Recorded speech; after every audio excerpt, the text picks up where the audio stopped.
Que Deus seja louvado através das nossas vidas. Quero agradecer ao Senhor por cada vida que está presente neste lugar. Quero que você saiba que você é privilegiado. Esse lugar que você está sentado aí, muitos queriam estar, mas não tem mais força para voltar. Então, sinta-se privilegiado por estar na presença do Senhor. Então, não estamos em outro lugar a não ser na presença do Senhor. Eu quero agradecer muito ao Senhor por a nossa ponte, que nos trouxe a este lugar. A Kátia, que Deus abençoe sua vida. Sandrinha, Deus abençoe você também. Deus abençoe a todos vocês que estão aqui. Trouxe os netos hoje, Então trouxe os netos, a sogra da minha filha, a Zefa, está aqui também. Que Deus abençoe ricamente a Zefa. Mas vamos para a palavra do Senhor. Realmente eu estou morando a 486 quilômetros, se eu não me engano. Chama-se Tanabi, faz parte de São José do Rio Preto. É longe e quente, Aí aprove ao Senhor nos trazer neste lugar. Vamos abrir nossas Bíblias no Evangelho de Jesus Cristo, segundo escreveu o evangelista Marcos. Aleluias, glórias a Jesus de Nazaré. Santo é Deus. Marcos, capítulo de número 15, capítulo 15, o versículo, vamos começar o 34. É um prazer muito grande estar aqui com os irmãos, as irmãs. É uma honra estar aqui com vocês. Todos encontraram? A hora nona, clamou Jesus em alta voz: Eloi, Eloi, lama sabachthani, que quer dizer: Deus meu, por que me desamparaste? O 37 diz assim: Mas Jesus, dando um grande brado, expirou, e o véu do santuário rasgou-se em duas partes, de alto a baixo.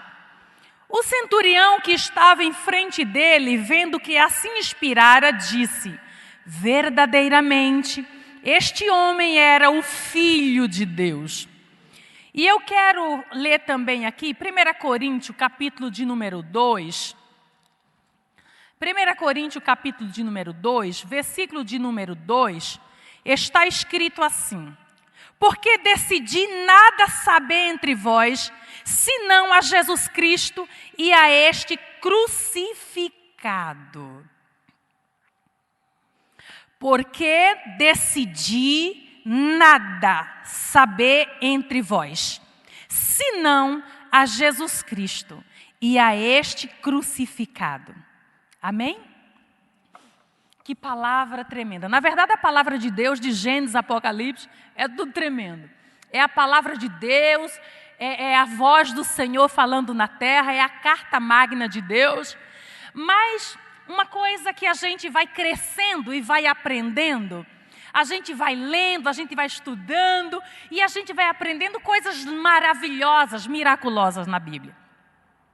Então, antigamente, eu era uma pessoa que eu gostava, assim, na verdade, eu sempre fui preguiçosa para ler. Mas sempre que o Senhor falava para mim: eu vou ensinar você a falar, eu vou ensinar você a ler.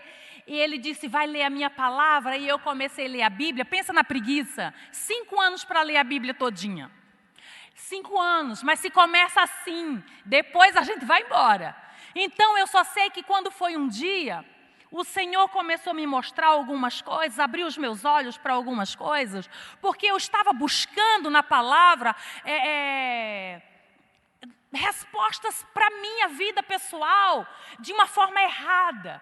Por quê? Porque se a gente buscar outra coisa na Bíblia que não seja Cristo, estamos buscando a coisa errada no lugar errado. Então a Bíblia, ela é repleta de Cristo. Ela foi escrita para apresentar Cristo desde o início. Quando diz haja luz, já está falando de Cristo. Então, antes de ser formado qualquer coisa, foi primeiro Cristo colocado. Haja luz. A luz é aquilo que representa Cristo de uma forma plena, vamos dizer assim. Por quê? Porque a luz, ela não se contamina com nada, nada. Ela entra no lugar mais sujo, ela entra no lugar mais escuro e ela sai intacta. Ela não se contamina. A água se contamina. As fontes de águas vivas, as fontes de águas cristalinas, ela vem cristalina, mas ela vai entrando, vai passando pelas encostas e vai, acrescentando sujeira. E a luz não.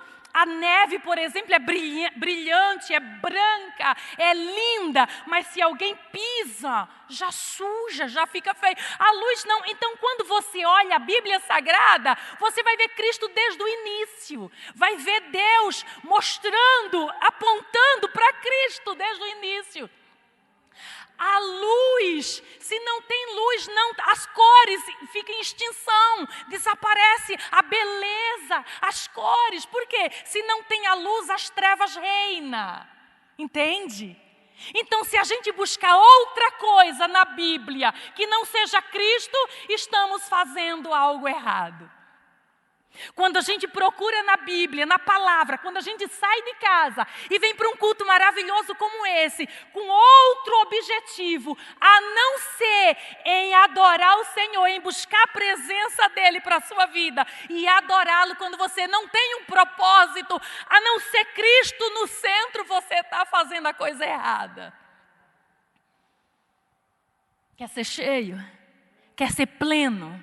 Quer ser tomado, quer ser feliz, quer ser ditoso. Ele é aquele que nos traz a verdadeira felicidade, a verdadeira alegria. Ele é aquele que traz sabor para a nossa vida, que traz prazer, que traz entusiasmo. Mesmo a nossa vida, a nossa casa, a nossa família, enfermidade, falta de dinheiro e tantas outras coisas estiverem na nossa vida presente. Ele, na nossa vida, Ele traz paz. A gente deita e dorme, a gente descansa. Por quê? Porque Ele está no centro. Se nós temos Ele como centro, se focamos nele, creia, você será inabalável, mesmo sendo tão frágil, mesmo sendo tão fraca, mesmo sendo pecador, mas ai de quem tocar em você. Ele será o teu guardião, será o teu escudo, será a tua força, será o teu baluarte. Ei, você será guardado no esconderijo do Altíssimo. Então qualquer coisa que para tocar em você tem que passar por Cristo. Quem ousa tocar em você sem passar por Cristo? Quem ousa? Quando a gente descobre qual é o objetivo que Deus tem em nos colocar na presença dEle? Quando você descobre o foco. Quando eu leio essa palavra, quando Paulo diz para aquela igreja superdotada de dom, mas a gente olha, era uma igreja carnal, era uma igreja completamente carnal. E isso traz à nossa mente assim uma confusão e fala, meu Deus, enquanto um falava em língua, o outro interpretava. Enquanto o outro interpretava, o outro levantava da cadeira de roda. Enquanto o outro levantava da cadeira de roda, o outro estava se manifestando ali no mover do Espírito. O outro pregava de uma forma linda, o outro cantava mais bonito que o sabiá. Então todo mundo ali dava para ver que era os dons se manifestando na igreja. Mas por que ele era carnal? Por que aquela igreja era carnal? E o Senhor disse, quando se busca outra coisa, a não ser a Jesus Cristo e esse crucificado, a sua visão está distorcida. O seu evangelho está contaminado. Por quê? Porque falar de milagre, os budistas falam, os espíritas falam, os católicos falam, qualquer um pode falar de manifestação de milagre, de obra de caridade, de favor. Ai, que bonito! Olha, eu trabalhava ali na Toneleiros, trabalhei 23 anos, 24, sei lá, num salão de cabeleireiro. E ali a maioria dos meus clientes eram espíritas, variadas religiões. E quando eu contava milagre, e o Senhor faz com que a gente caia na real. Porque eu falava, tem algo errado comigo, Senhor. Porque quando eu contava, porque eu tenho muitas experiências com o Senhor. Quando eu contava as experiências, cliente entrava no salão, às vezes sendo levada, sem conseguir andar. E o Senhor falava, ora, e a gente orava, e a pessoa saía pulando, maravilhada, toda totalmente curada. E eu via que os espíritos se alegravam e falavam, nossa, e eu falava, é Jesus. E ela falava, eu creio. Aí eu falava, como que ela crê, não, né? Aí, quando eu trocava ideia, falando das coisas milagrosas que o Senhor fazia, eles começavam a contar também. A mulher falou para mim assim, olha, eu fui contar um milagre maravilhoso que o Senhor fez na minha vida, porque às vezes cai um dinheirinho na conta, né? Aí o macumbeiro, na minha cadeira, eu contando para ele o milagre, ele falou, você acredita que teve um dia que eu estava sem o dinheiro de pagar o aluguel, e eu tinha R$2, eu disse, vou jogar no bicho, joguei no bicho e... Você acredita? Quando foi lá na macumba e fez a oferta dele lá na macumba, você acredita que a entidade me deu o dinheiro do aluguel, ganhei no bicho? E eu falei, Jesus, o que tem de errado? Aí o Senhor me deu. Então é onde se encaixa essa palavra em 1 Coríntios. Eu não vim ter em saber entre vós, a não ser um Jesus Cristo e esse crucificado. Por quê? Porque a cruz divide a humanidade. A cruz divide a humanidade. Falar de milagre é fácil. Falar de sinais e maravilha, do dinheiro que caiu na conta, de o câncer que foi curado é fácil. Eu quero ver falar de renúncia. Eu quero ver falar de inferno. Eu quero ver falar de perdão. Eu quero ver falar de pecado. Eu quero ver dizer, não vivo mais eu, mas Cristo vive em mim. Eu querer fazer e até posso, mas dizer, não faço porque Ele está me contemplando e não vai agradar a Ele. É você saber que você até pode fazer, mas você não fazer por causa de alguém que você ama, que você quer, e você se entregou a Ele. Por quê? Em forma de gratidão pelo que Ele fez. Então, quando fala de sinais, prodígios e maravilha, as religiões se unem, se dão as mãos. Porque todo mundo busca isso, todo mundo gosta disso. Quem é o ser humano, não importa a religião, que fala, olha, uma pessoa estava com câncer, as últimas, e de repente ficou curado do nada. Todo mundo vai aplaudir. Agora, quando você está em um lugar e alguém chega e te calunia, te difama, te expõe publicamente, fala coisa de você que você sabe que aquilo é falso, e todo mundo está acreditando na mentira que o diabo usou aquela pessoa para falar, e você se justificar e ninguém acreditar, e você continuar crente, adorando o Senhor e orando e jejuando pelaquela pessoa que te causou aquele mal, tem que ser cabra macho na presença do Senhor. Eu quero ver quem faz isso. Mas quem nasceu de novo não vai ter dificuldade. Por quê? Porque a Bíblia diz, os fortes suportem os fracos. Os fortes suportem os fracos. Ele diz, o que tem que acontecer é que a tua luz brilhe. Mas para a sua luz brilhar, tem que estar no centro. Se não se encontrar no centro, não tem como resplandecer. Não tem como resplandecer. Aí Paulo diz, sabe por que a igreja está carnal? Porque vocês só estão... Não estou falando que é pecado milagre não, tá? Eu não estou falando que Jesus não faz milagre não, Ele faz. O que eu estou querendo dizer é que adianta Ele levantar alguém de cadeira de roda e a pessoa dar mau testemunho lá fora. É isso que eu estou dizendo. Que adianta curar do câncer e depois a pessoa ir para o inferno. Eu estou dizendo isso. Eu estou dizendo que Jesus Cristo, primeiro, Ele quer salvar nós. Ele quer que nós venhamos ter um novo nascimento, ser impactado. Sabe a lagarta?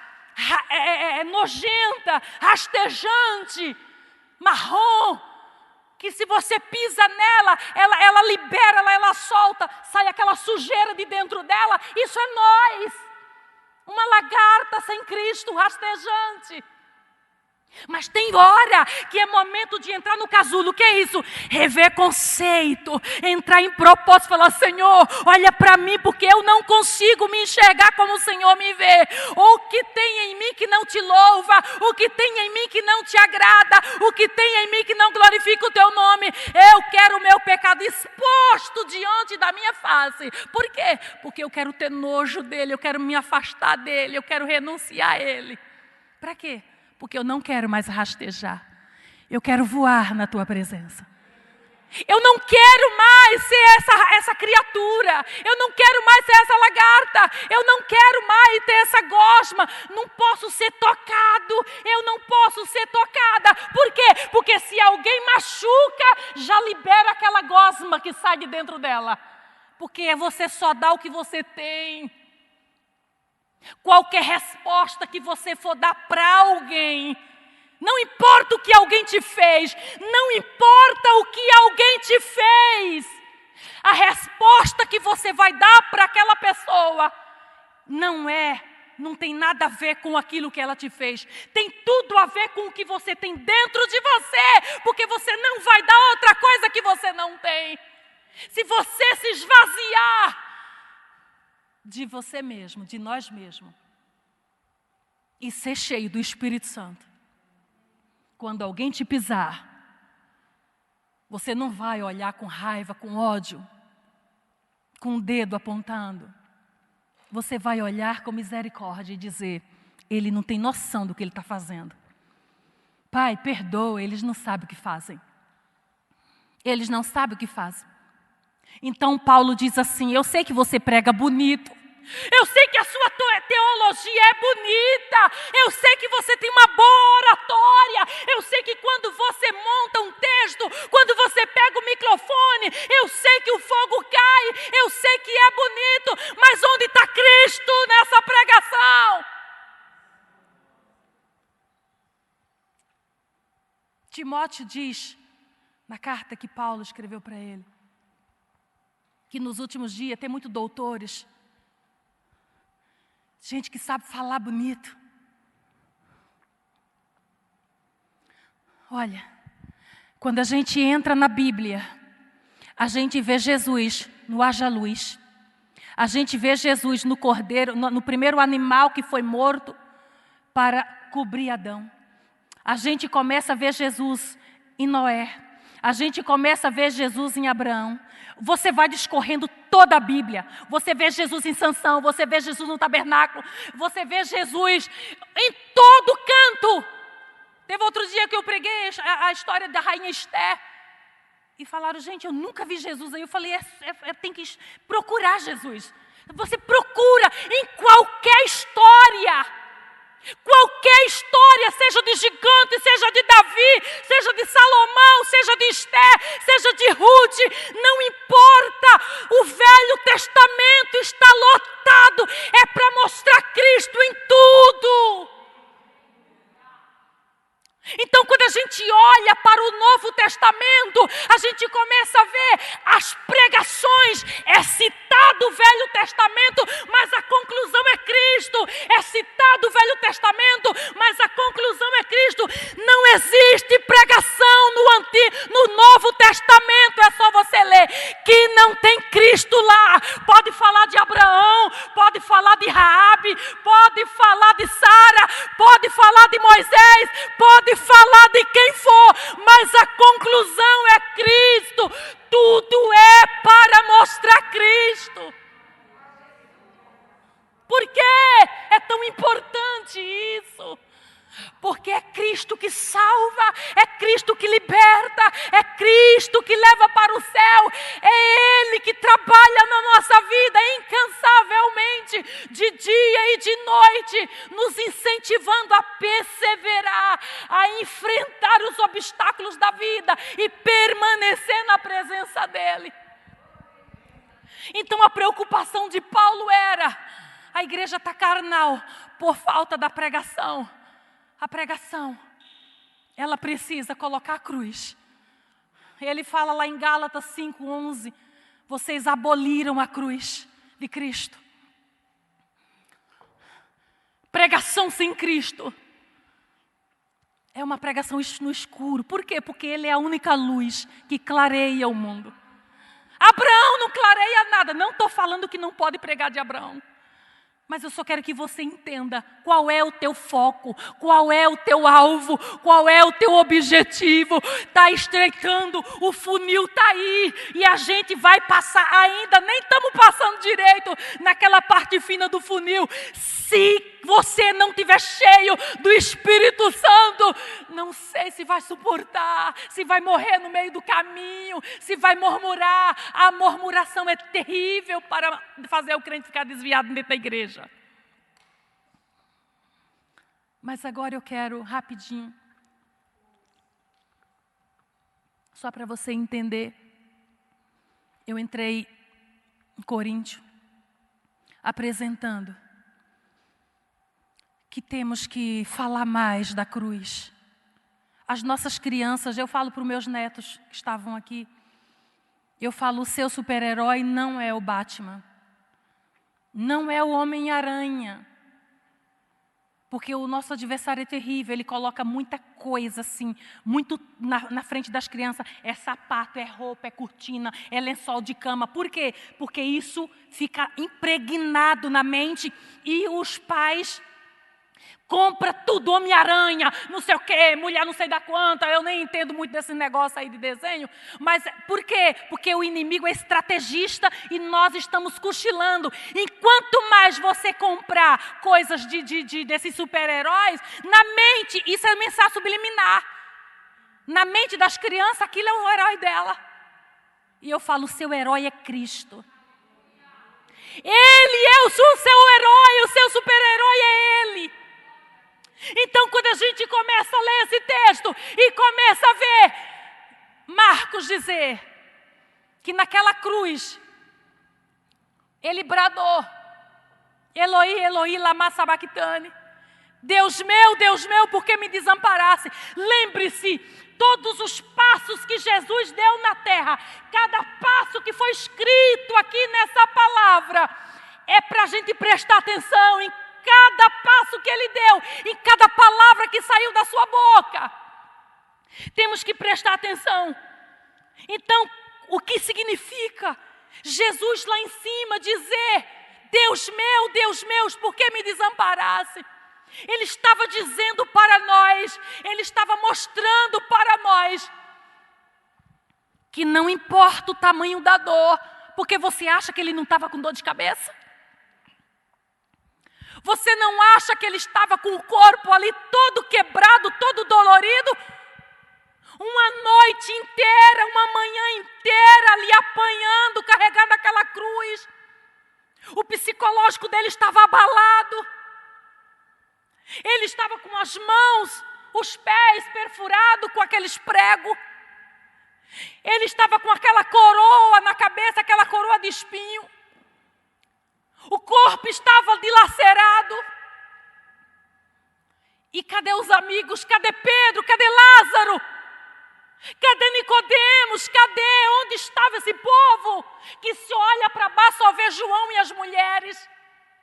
Ele estava dizendo: eu não estou preocupado com a dor física. Os cravos, o chicote, as blasfêmias, as calúnias, o desprezo é apenas eco do mal que estava acontecendo ali. O mal físico, aquilo que estava ocorrendo ali, toda aquela situação, toda aquela dor que ele estava passando, é como se fosse uma pequena febre diante do mal espiritual que estava ocorrendo naquele lugar.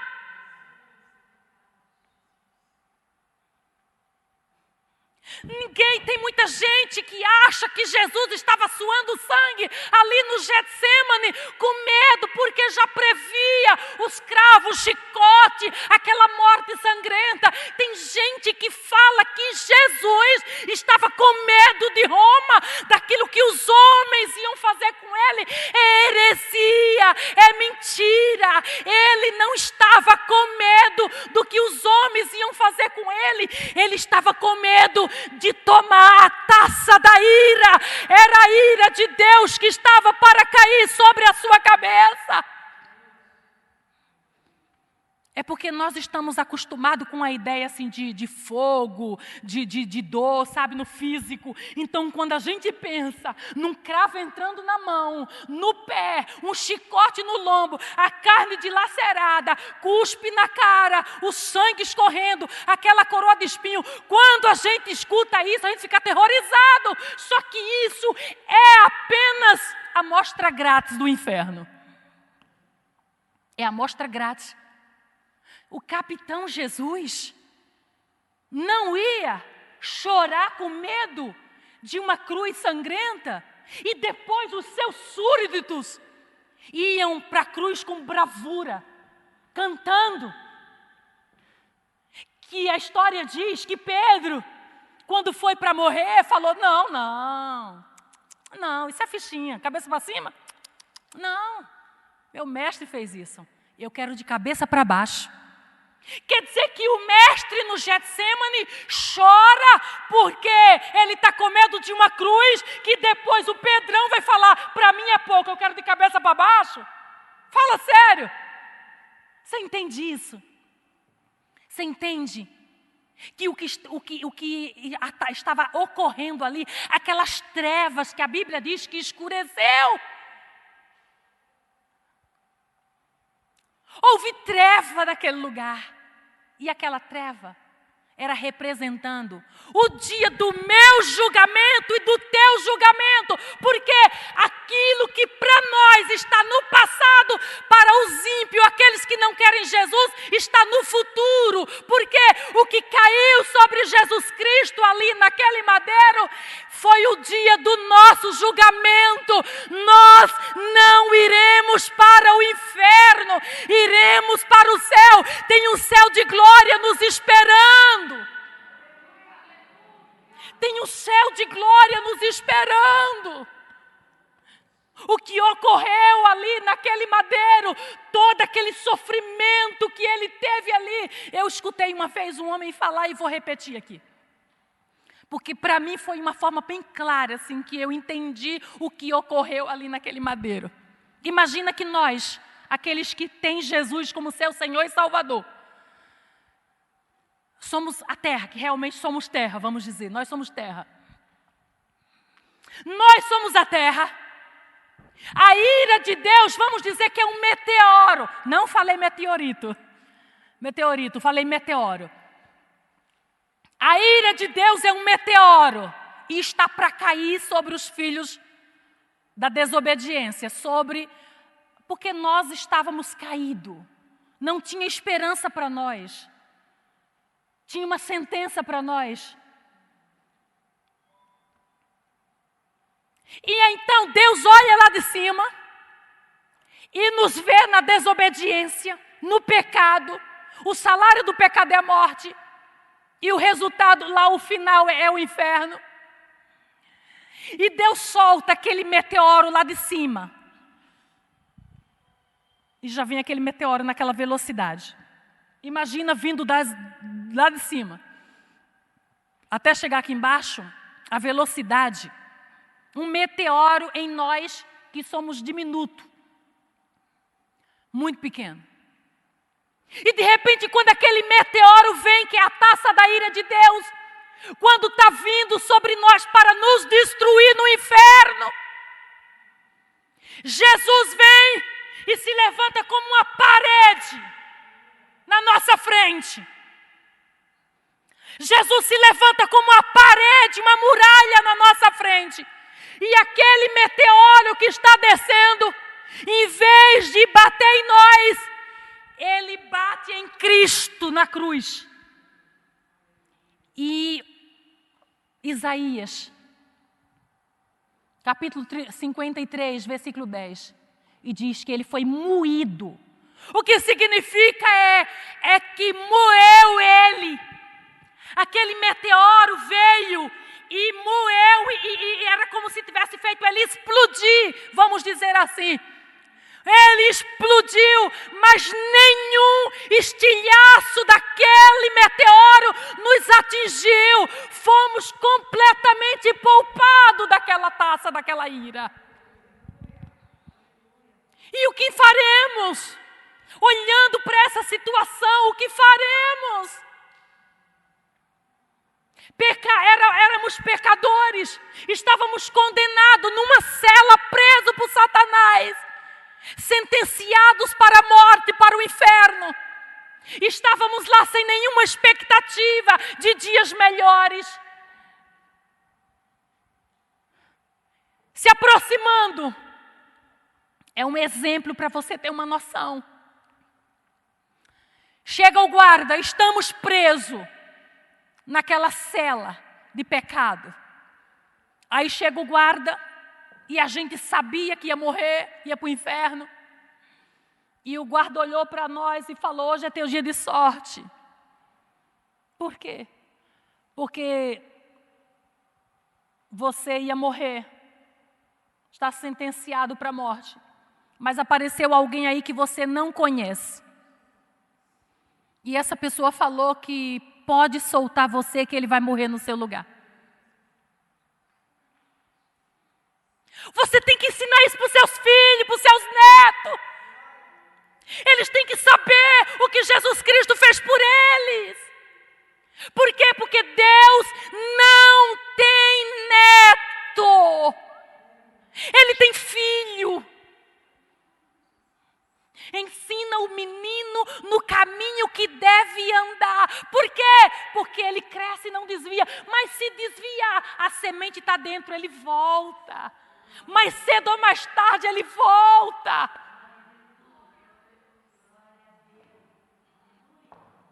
Se Jesus se colocou sem você conhecê-lo, se ele se colocou e falou: não, libera ele, eu vou morrer no lugar dele. Eu acho que o mínimo, Kátia, que a gente deveria fazer era entrar uma curiosidade para conhecer essa pessoa. Vocês entendem isso? Aleluias. O mínimo é o mínimo que podemos fazer, é entrar uma curiosidade e dizer: eu quero conhecê-lo, aonde ele está? Ele está aqui, ele está aqui. Esse é o teu manual, esse aqui é o que te leva para o céu, aqui é a bússola, em nome de Jesus. O tempo que estamos na terra é mínimo demais diante da eternidade, e muitas vezes estamos na igreja, no lugar do religioso, e vamos ficar. Sempre achamos que é o outro que vai ficar. A Bíblia diz que tem um que sobe e um que fica. Tem dois na cama, um sobe e um fica. Está falando de família. Não importa se o marido não quer, se não se posiciona. Ei, posicione-se você. Tem dois no campo, um sobe, está falando de missões, de pessoas que fazem a obra. Não importa se fulano está pregando e está no adultério. Você seja santo. A curiosidade, eu quero conhecer essa pessoa, eu quero, porque é muita ingratidão,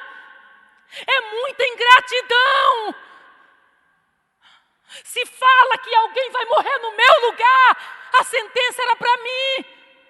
Aquela cruz era para nós. E a gente não quer conhecê-lo. A gente só quer saber dos benefícios. A gente corre atrás de cura, a gente corre atrás de... Não. Era como se Jó falasse, que me importa que meu corpo apodreça, que me importa, a única coisa que importa para mim é que o meu Redentor, Ele vive. Isso é o que tem que importar para nós. O nosso Redentor, Ele está vivo, Ele está presente, Ele é atual, Ele ainda se manifesta, Ele ainda salva, Ele ainda faz milagre, Ele pode ser tocado por você. Aleluia.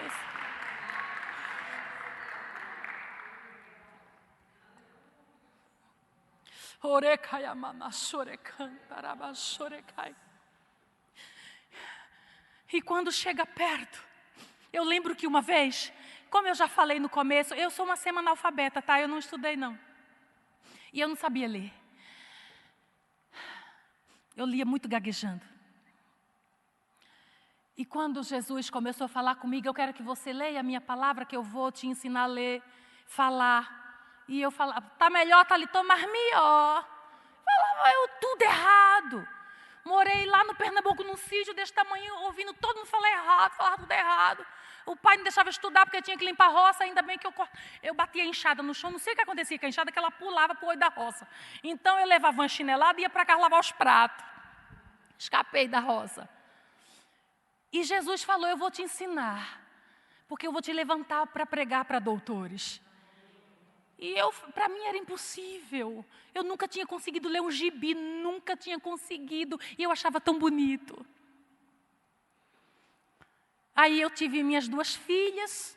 Eu morava com uma pessoa e depois separei e fiquei com as meninas. Então eu trabalhava de dia e cuidava das meninas de noite. Então não tinha como sair para trabalhar com 2 meninas. A de 8 anos cuidava da de 4. E eu ia trabalhar.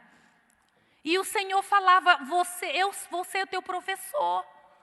Aí eu lembro que eu levantava de madrugada, às 3 da manhã ou à noite, e eu falava, Jesus, eu quero tanto te conhecer. E eu andava naquela casa, eu quero te conhecer, eu quero te conhecer, eu quero te conhecer. Menina, eu fiquei meses. Eu achava que ele ia descer e falava, eu estou aqui, menina. Gente, eu achava que ia ser uma coisa assim. Um dia, 3 horas da manhã, eu estava andando na minha casa. Jesus, eu quero te conhecer. Senhor, se manifesta a mim. Meu negócio era orar. Eu tinha preguiça de ler mesmo. Eu lia, mas bem, sabe assim. Oh, Jesus, eu quero te conhecer. Aí, Deus falou comigo nitidamente. Ele via a preguiça que eu tinha. E Ele falou assim, filha, gente, você não tem noção como que a gente fica assim, tão maravilhada, os pensamentos ficam a milhão. Filha, você quer mesmo me conhecer? Nossa, sabe, na hora Deus falou comigo. Aí, meu Deus, é tudo que eu mais quero. Sabe aquele entusiasmo, assim, aquela alegria? Aí ele perguntou de novo. E eu respondi de novo. Ele perguntou de novo, a terceira vez. Quando ele perguntou a terceira vez, só que eu sentia como se fosse... a voz fosse mais autoritária, sei lá, mais forte, sabe? Assim, mais... Eu fiquei com medo. Eu falei, tem algo errado comigo. Aí eu lembrei de Pedro. Pedro, tu me amas? Pedro, Gente, aconteceu a mesma coisa. Assim... Aí eu já respondi igual Pedro, com medo. Falei, tem algo errado comigo? Falei, pai, tu sabe, eu quero. E ele respondeu assim, então leia a minha palavra, porque só através dela você irá me conhecer. Então, quando você diz, alguém morreu no meu lugar, eu quero conhecer. E para nós, como que vamos conhecê-lo? Bíblia. Procurar Jesus na Bíblia. Jesus, cadê o Senhor? Onde o Senhor? Estou lendo isso aqui, não estou te vendo, não. Meu Deus, abre meu entendimento, eu quero entendeu? Porque a oração e a palavra andam de mãos dadas. Não adianta orar demais e não ler, e não adianta ler demais e não orar. Mãos dadas. Quando você diz, eu quero conhecê-lo, essa pessoa que vai morrer no meu lugar, que vai morrer a minha morte. E quando você conhece, você se rende aos pés. Por quê? Em forma de gratidão. Se rende aos pés, não é pedindo porta aberta, não é pedindo cura, não é pedindo isso, não é pedindo aquilo. Não, quando você conhece, você se rende e você expressa a sua gratidão. Gratidão. E como? Nunca mais, meu Deus, eu irei esquecer. O quê? O que você fez comigo. Por isso que Ele instituiu a ceia. Ele diz, todas as vezes que comerdes e beberdes, vai lembrar de quê? Ele ressuscitando Lázaro? Não. Ele está dizendo, eu não quero que vocês lembrem de mim quando eu estava em plena saúde, andando, fazendo sinais, prodígios e maravilha. Não. Eu quero que vocês lembrem de mim quando o sangue escorria na minha face. Eu quero que vocês lembrem de mim com aquele corpo dilacerado. Lembrando e glorificando a Ele. Dizendo obrigada. Eu nunca vou esquecer o que você fez por mim. Eu nunca irei esquecer o que você fez no meu lugar. Eu vou ser grata ao Senhor por toda a minha vida. Porque aí você tem esperança. Quando você tiver num problema, uma dificuldade terrível, você vai lembrar que é uma fase. Entende? Você vai lembrar que é uma fase. E o que é isso? Vai passar.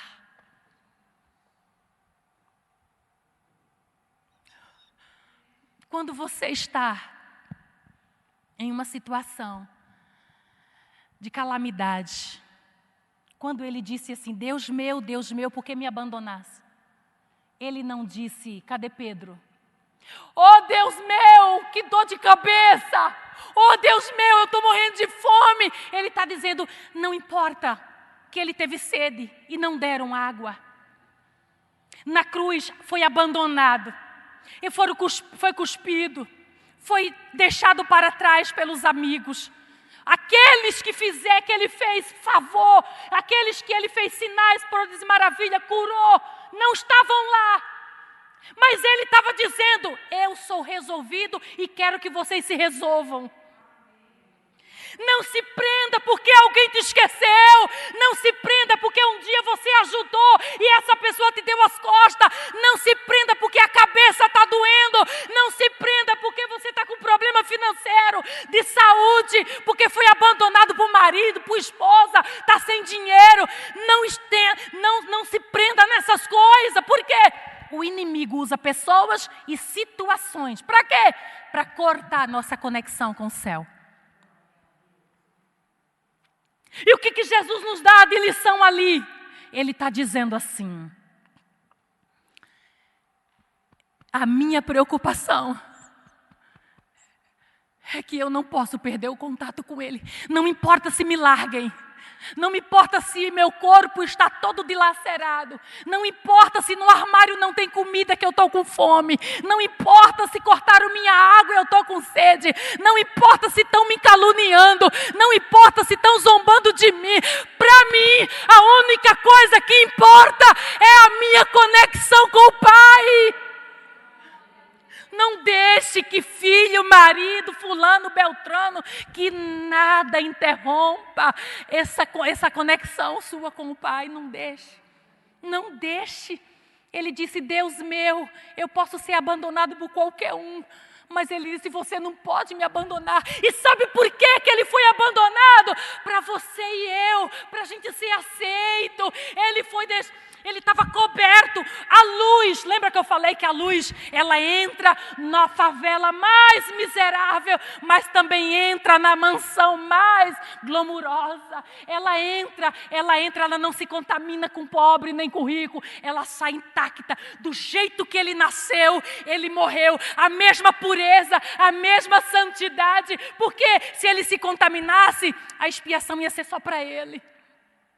A esperança para nós, enquanto a vida é esperança, vamos rever nossos conceitos, vamos ver como nós estamos diante do Senhor, vamos prestar atenção se alguma situação que está ocorrendo à nossa volta, se alguém, por causa de uma traição, por causa de um abandono, será que não cortou a nossa conexão com o céu? Será que não estamos sentados na ala dos religiosos? Será que não somos fariseus? Será?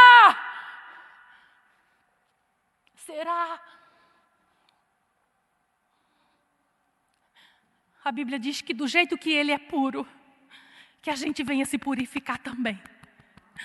Aleluias. O Espírito Santo se move neste lugar. O Espírito Santo está trabalhando. E a Bíblia vai dizer, eu quero concluir. A Bíblia vai dizer que Ele nos deu essa lição, a importância da nossa conexão com o céu, para não deixar nada na terra, nada, aquilo que você acha que é mais importante na terra, se quebrou, porque tudo quebra, tudo acaba, fica para trás. Você morre, fica marido, fica filho, fica o feijão no fogo, fica o menino na escola, entende? Entende? Mas para a gente ter paz, para quando a gente fechar o olho aqui, que a gente abrir o olho do outro lado. Vinde, bendito do meu Pai, vinde. Entrai pela porta e tomai posse daquilo que está guardado, preservado, que foi feito para vocês antes da fundação do mundo. Tem um céu de glória. Sabe o que a gente tem que fazer? Senhor, eu quero me desprender da terra. Eu quero sair do chão. Não significa que eu vou ignorar as coisas. Não, mas o centro da minha vida será Ele. Eu lembro de uma vez, quando eu casei tem 10 anos. Eu nunca tinha casado, morava com uma pessoa, me separei e tal. 5 meses que eu estava casada, o meu marido foi usar crack. Que bonito, né? 5 meses de casada.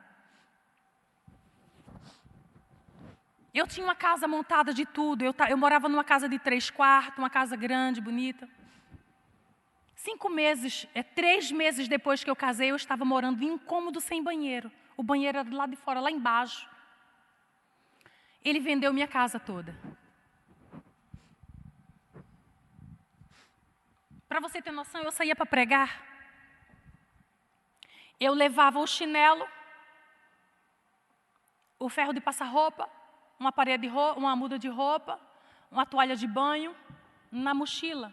Porque se deixasse em casa, ele vendia. Então, as coisas que sobrou, eu peguei, levei lá para o meu trabalho e botei no sótão lá, para escapar. E eu lembro uma vez que eu cheguei na minha casa, fui pregar lá na freguesia do Ó.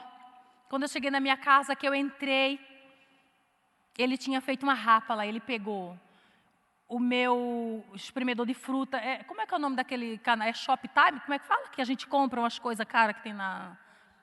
Hã? Eu acho que é esse negócio aí mesmo. Aí eu comprei algumas coisas, o grill, sabe? Umas coisas caras, é caro lá o negócio.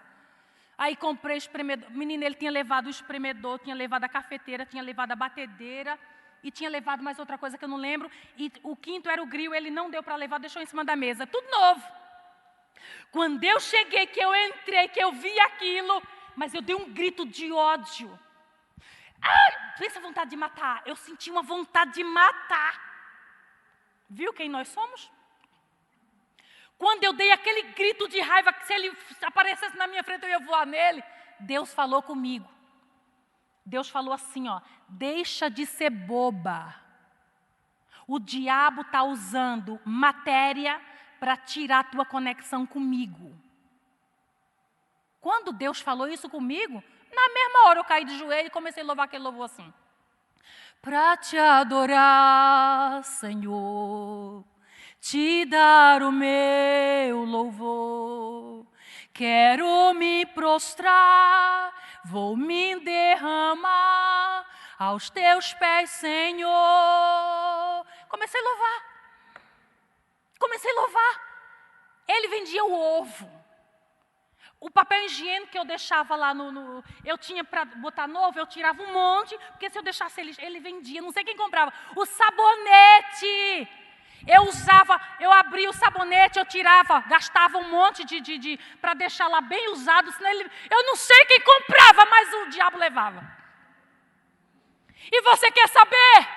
Eu não sabia, era Deus me forjando. Eu pregava, eu orava, eu não tinha preguiça. Chamar para a vigília eu ia, saía da vigília direto para o trabalho. Eu tinha uma vida bem ativa, bem movimentada na presença do Senhor. Só que Maria Bonita ainda estava aqui dentro, eu não sabia. Eu quero dizer que Deus usa pessoas e situações como esmeril, para nos alinhar. É forte o negócio. Você não tem noção. Ele está liberto ainda. Ele não usa mais crack, mas bebe cachaça, fuma maconha e fuma cigarro.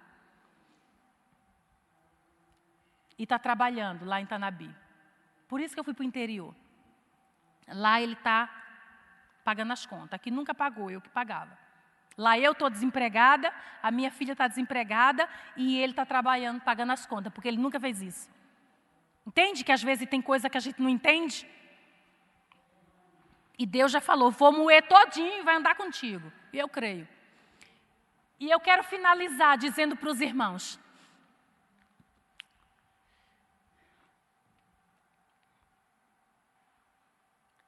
Ele morreu.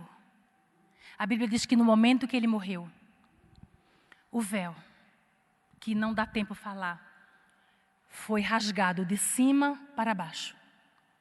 E a Bíblia vai dizer que quando esse véu se rasgou, era um véu intransponível. A história diz que 2 juntas de boi, um puxando de um lado e outra puxando de outro, não rasgava. Cerca de 1.600 anos de história. A obra é de cima para baixo, não é de baixo para cima. A Bíblia diz que nesse momento que o véu se rasgou, a Bíblia diz que, preste atenção, tinha o tabernáculo que Deus mandou, que simboliza também, tipifica Jesus. Então tinha o átrio, o santo e o santo do santo. Para dividir o santo do santo para o santo, tinha esse véu. E no átrio todo mundo podia entrar, no lugar santo o sacerdote podia entrar, mas no santo do santo só o sumo sacerdote uma vez por ano, no Yom Kippur, ele podia entrar só uma vez por ano, para expiação do pecado do povo, levando lá o cordeiro, e com medo de morrer ainda. E uma nação santa, quem era a nação santa? Dentre as nações, Israel, a nação separada. Dentro da nação separada, um homem em toda a nação, o único que podia entrar, um único homem que podia entrar. Uma nação santa, um homem separado, ele era o único que podia entrar. Mas quando Jesus morreu, que o véu se rasgou, não foi Pedro que entrou, não foi sumo sacerdote, não foi nenhum israelita. Quem entrou no santo do santo foi um endemoniado romano, um centurião. Um homem do coração de diamante, um homem assassino, um homem calculista, um homem presunçoso, um homem mau. A Bíblia vai dizer que quando o véu se rasgou, a primeira pessoa que reconheceu Jesus Cristo, Filho do Deus Altíssimo, foi um assassino. Eu quero dizer para você que tem esperança para a tua casa, a esperança para aqueles que você olha e acha que não tem mais jeito. O véu foi rasgado. Significa que o Espírito de Deus penetra nas trevas do coração humano. Para um centurião romano reconhecer um judeu e mais numa cruz como filho de Deus, tem que ser obra divina. O que significa isso? Jesus diz: eu morri por você. O véu foi rasgado. Eu não quero que você fique no átrio. Eu não quero que você fique... Não, você tem que ir além. Você tem que ir além. Um dia eu estava pregando ali na doutora Arnaldo e o Senhor falou comigo nitidamente: filha, tem muita gente que não está no Santo do Santo. Tem muita gente que continua no átrio. O que é isso? Lugar de sacrifício. Acha que porque ora, jejua, sabe sacrifício? Porque faz isso, faz aquilo, dá dízimo e aquilo outro, Deus tem obrigação de... Não! Ele diz: eu quero que você venha mais para cá, venha além, eu quero você mais perto, você não precisa do favor de ninguém, você pode entrar sozinho à vontade. Por menor que você se ache, por mais pequeno que você se sinta, Ele diz: chegue para perto, entre no lugar santo dos santos. Tu vai ver o Espírito salvar aquele que você acha que está difícil. Você vai ver o que Ele quer de você: perseverança, santidade. Enquanto você tem posição na presença dEle, no momento das dificuldades, creia e espera. Ele mostrou o que Ele fez ali naquele romano, então Ele vai mostrar para você que tem jeito para os teus. O nome dEle será glorificado. Amém?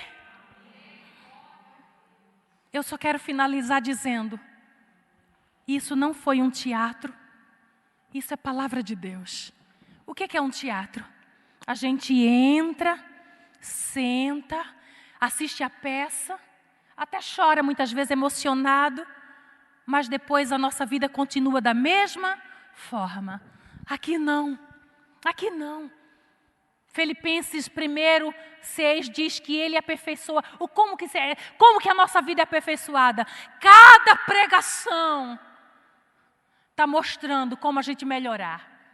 Cada pregação está mostrando para a gente se aproximar mais, renunciar mais. Então o Senhor, Ele nesta tarde, nos trouxe essa palavra para que a gente venha ter esperança nele, confiança, sabendo que Ele só quer santidade. Ele só quer renúncia. Ele quer que você olhe para aquele madeiro e que você seja a luz. Então a luz, ela não faz nenhum esforço para dissipar as trevas. É automático. Ela chega obrigatoriamente, as trevas têm que cair por terra. Então, em nome de Jesus, vai e brilha com aquilo que o Senhor colocou na tua vida. Dissipa aquelas trevas que estão na tua casa. Como? Em nome de Jesus, eu e a minha casa serviremos ao Senhor. Não fique para trás. Não fique. A fila está andando. Vai embora. Vai embora com Cristo. Ele te fortalece nesta tarde. Ele te dá força, te dá ânimo e te dá vigor. E dizendo: você não está sozinho. Eu não estou tão longe que não posso ser tocado pelas suas lágrimas. O nome do Senhor tem que ser glorificado em você. Amém? Que Deus abençoe a todos. Eu agradeço essa rica oportunidade. E as palmas alto, Rei da Glória. Deus abençoe.